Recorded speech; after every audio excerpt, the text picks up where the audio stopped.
Hi guys, and welcome back to my channel. Today we're making one of the best products for healthy, moisturized and thriving hair, the creamy and nourishing Moringa hair butter. So we're using shea butter as our base. It's a natural sealant that locks in moisture, making your hair softer, smoother and more supple because it is highly rich in fatty acids and vitamins. And here I have about 2/3 of a cup. To that, I'm adding about 2 tablespoons of my moringa powder. See, moringa is king when it comes to natural hair care. It contains protein and iron that strengthen the strands. It has zinc and biotin that can help stimulate hair growth. Its fatty acid content deeply moisturize, and it also promotes scalp health by fighting inflammation and dandruff. So you see, you have to get on the moringa train if you haven't already. So we're just going to heat this gently using the double boiler method. That just means placing the content in a plate over a pot of boiling water. You really don't need to fry this on direct heat because this method is just perfect. As a general rule, you want to try as much as you can whenever you can to avoid heating your butters and oils over direct heat. So this was on fire for only about 2 minutes when it completely melted, but I let it infuse on low heat for about 10 minutes so that the oil can drink up all that moringa goodness. Now I'm just going to add some oil to the mix, and this is my DIY aloe vera and rosemary oil.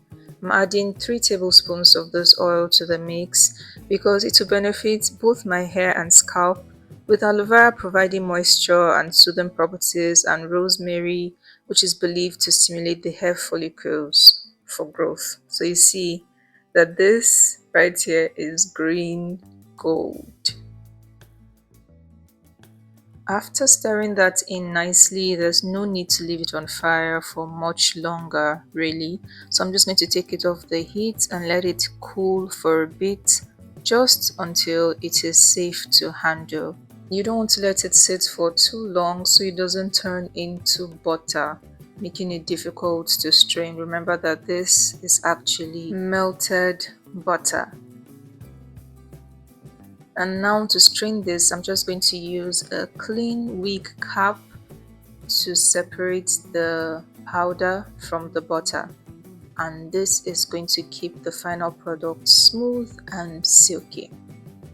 If you're liking this video so far, or if you're even thinking, this is simple, I could do this, please give me a thumbs up. It lets me know that you like the video and encourages me to make more of such content. I would also love to hear your thoughts in the comment section.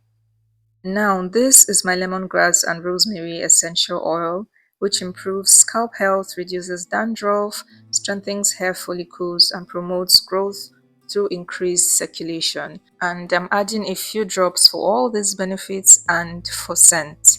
Now, you know that stale smell that moringa powder tends to have? I didn't smell it here because the smell of the shea butter and this essential oil overshadowed it. So add any essential oils you have if you have, and stir nicely, then transfer to a refrigerator for a couple of hours, after which it would have hardened completely like this. Now it's time to fluff this up. I mean, you can use it like this, but it's always better to fluff it up because it melts rather nicely into your hair when you do. And if you do not have a mixer, like I always say, you can use a kitchen spatula, just like I'm doing.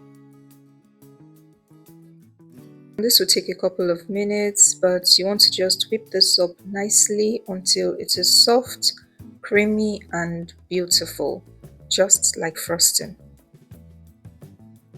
Now look at that texture. This is the green gold your hair has been asking for. This hair butter combines all the properties of the individual ingredients to nourish your hair, to seal in moisture and keep it moisturized, to reduce breakage and shedding, and then to cause your hair to shine. Overall promoting hair growth really. So go on and give this a try. And now how to use this. Because of the texture of my hair, our hair, I always go in with water first. You might not need to, but I always spray some water when I'm doing a moisture routine because this is a sealant for moisture, right? After water, I go in with a leave-in conditioner cream. This adds another layer of moisture after the water, so I don't skip this at all. After working the leave-in conditioner cream into my baby's hair nicely, I go in with a small amount of my butter and just look at how nicely it melts into my hands. I'm just going to massage it into her hair from the roots to the ends, focusing on the ends. So I'm not necessarily using it on her scalp, but I'm starting from the roots anyway and just making sure that I massage. And I chose to demonstrate this on twisted hair to show you that you can do this on twisted hair, braided hair, and even on your locks. This hair butter is perfect for sealing moisture on all kinds of hair or whatever form that your hair is in. But if you're using it on locks, I'll just advise that you exercise caution and you don't use as much and not as often. And it's a wrap. Thank you guys for watching this video. Please don't forget to give it a thumbs up and let me know if you're going to be trying this. Also, please share this video with someone who loves a good DIY hair treat, and don't forget to subscribe for more DIY hair products. I'll see you in the next one.